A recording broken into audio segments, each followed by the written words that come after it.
Timnas Indonesia U17 harus mengakui keunggulan Maroko U17 dengan skor 3-1. Udah hebat timnas U17 kita ini cetak gol 1.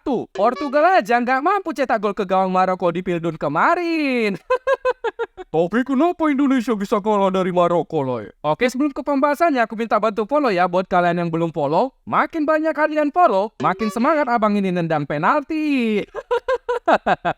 Jadi kata si Mohamed Hamoni, alasan pertama Indonesia kalah dari Maroko karena Indonesia bermasalah dari teknik dasar sepak bola. Kemampuan dasar ini adalah passing, dribbling, kontrol, heading, dan masih banyak lagi. Terus ngejar wasit itu kemampuan dasar sepak bola juga, loh. Oh, itu kemampuan wajib pemain di Liga Wakanda. Kita lihat Maroko bermain dengan formasi 4-1-1 dengan mengandalkan Anas Alawi di depan. Sementara Indonesia bermain dengan formasi 4-3-3 mengandalkan trio Rizky Afrizal, Arkan Kaka, dan Nabil Asyura. Dari segi passing lah, Indonesia buat 294 passing, cuma 70% yang berhasil. Tapi ada klub di Spanyol sana yang suka kali passing bola sampai masuk gol. Pokoknya inisialnya kuburan Mona. Terus lihat umpan jauh Indonesia 36% yang akurat, crossing 13% yang akurat. Lihat umpan panjang dan crossing Maroko sangat dominan daripada Indonesia. Ditambah lagi Indonesia harus ketinggalan setelah Maroko mencetak gol dari titik penalti. Alasan kedua karena kurangnya konsentrasi saat bertanding. Ini menjadi celah buat Maroko untuk kembali menjebol gawang Indonesia. Mereka sangat mengancam Indonesia melalui situasi sepak pojok. Dan terbukti Maroko cetak gol dari bek mereka Abdelhamid Ait Boudal. Pakai nomor 5 pula si lontong ini. Pantaslah jago mengidolakan Cristiano Maguire rupanya.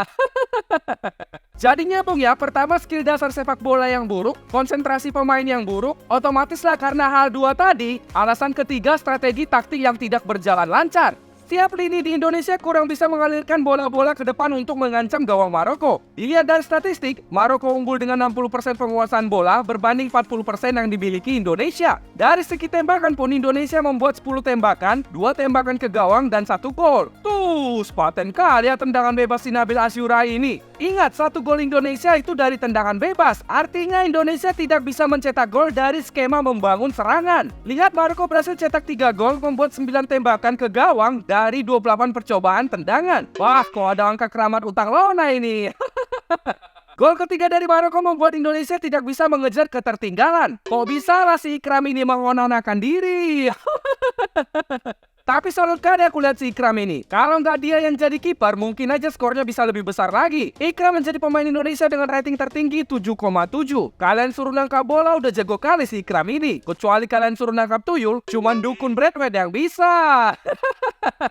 Alasan keempat karena mentalitas dan kualitas Maroko jauh di atas Indonesia. Sebelum berjumpa Indonesia, Maroko kalah 0-2 dari Ekuador. Sementara Indonesia bisa menahan imbang Ekuador. Nah, dari hasil ini Indonesia yakin bisa mengalahkan Maroko. Tapi apa yang terjadi justru sebaliknya. Maroko sangat tampil bagus di bawah tekanan 26.000 penonton yang mendukung Indonesia. Ditambah lagi Maroko sangat tenang dan mampu mengatur ritme permainan. Selain soal mentalitas, kualitas pemain Maroko di atas kertas lebih baik daripada pemain Indonesia. Pemain seperti Mohamed Hamoni tampil luar biasa sampai mendapatkan rating nilai 9.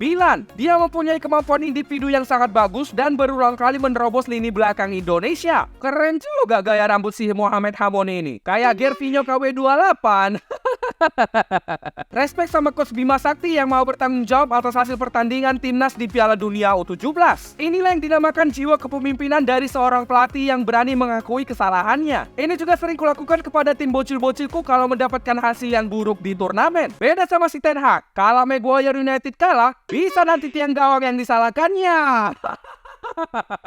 So, kalian punya alasan lain nggak kenapa Indonesia bisa kalah? Jangan lupa tulis di komentar ya.